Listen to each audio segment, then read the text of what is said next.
winds up playing out, because you have at the same time Donald Trump threatening to cancel NAFTA, which would cancel our most important trading relationships, which our two biggest trading partners are Canada and Mexico. You have Mexico then reaching out to the Pacific Trade Partnership that's being done without us because he got us out of TPP.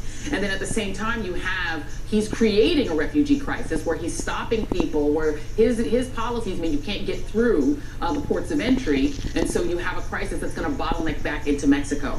How do you see, just from the point of view of governance, this election changing the way the U.S. now deals with our closest trading partner and neighbor, Mexico?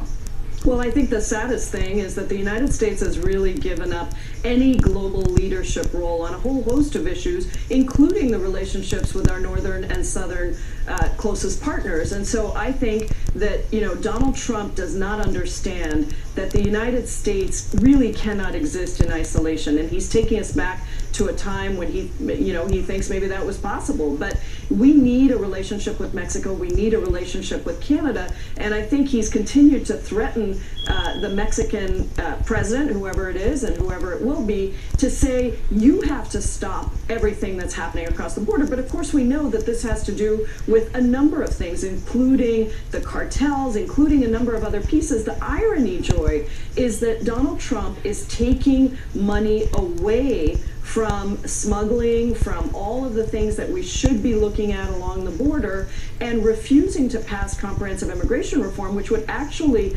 allow us to have an understandable and logical process for who comes in across the southern border. So I think he will continue to pick fights because that's what he does. And he does not understand that the United States has always set the bar high for issues around immigration, around refugees. Not that we haven't had our problems, believe me, we have. But the United States has been a leader on many of these human rights issues, on, the right to seek refuge, the right to seek asylum.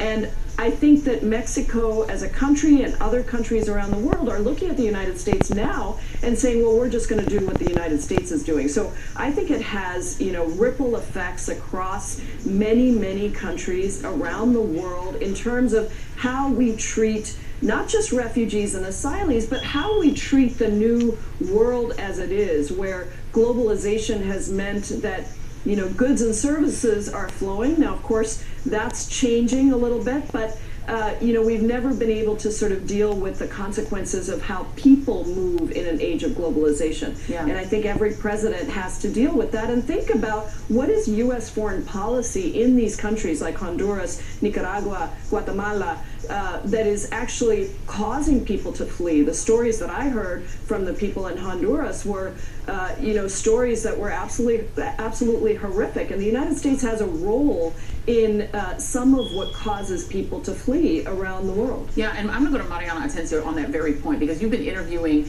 and talking with these fleeing families that are seeking asylum in the United States. What does it mean, in your view, just from you having spoken with a lot of these families, if they are being pushed out of their countries by extreme violence and fear, pushed back by the United States, this really extreme policy? The Daily Beast has a piece now that is likened it to early stage Mussolini, this sense that you have to justify repressive force because of creating this fear, this terror that, oh my goodness, all of these, illegal immigrants are flooding across the border and creating this atmosphere of fear where he can justify really forcing people back. And now a new administration in Mexico, we don't know what their policy will be on whether people can seek asylum there.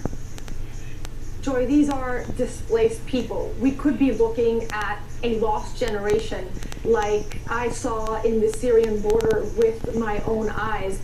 I spoke with a young woman, 21 years old, with a 2-year-old baby girl, and she said that these gangs in Central America were threatening her to become their sex slave. And she said, I couldn't deal with that, so I had to leave. And now she's stuck in some shelter along the border, and she doesn't know where to go. Because I think, to Maria's point, the way that these Central American immigrants are treated in Mexico, the rights have been violated. That is not something that is new. That's why you had this migrant caravan that I was embedded with. These people needed the safety of numbers to even go through Mexico, for their children not to be taken away. I was speaking to a source on the ground there. Organizations in the south of Mexico, they also separate children inside facilities from their parents. They don't put them in cages.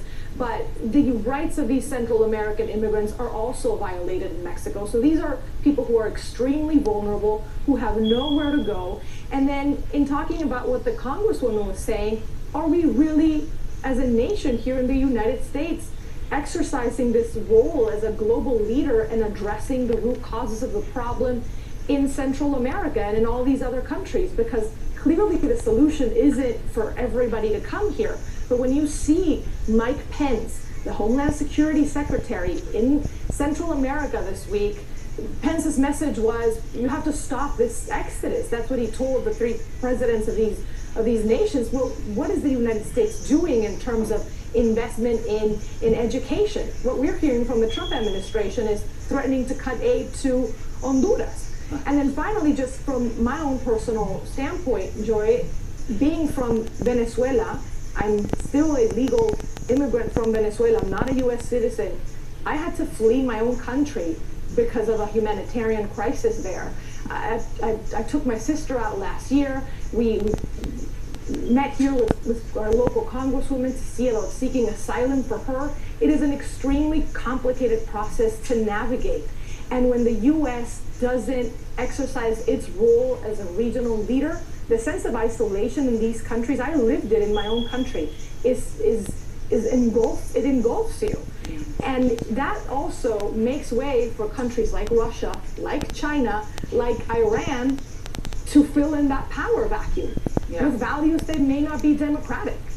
And thank you for that personal revelation, Mariana, because I think that's the thing we're missing, is how much of a magnet the idea of freedom, of refugees and asylum seekers having refuge in the United States. That's such a powerful notion around the world that it's why people used to choose to come here. The idea that people would now be afraid of the United States rather than look at it, hopefully, the way your family did, Mariana, is actually pretty sobering to think about, as somebody who's the daughter of two immigrants as well. Maria and Congresswoman Jayapai will be back later. Thank you, Mariana Anatenco. Really appreciate you. And stay right there, because up next, the best shot Democrats have for fighting Donald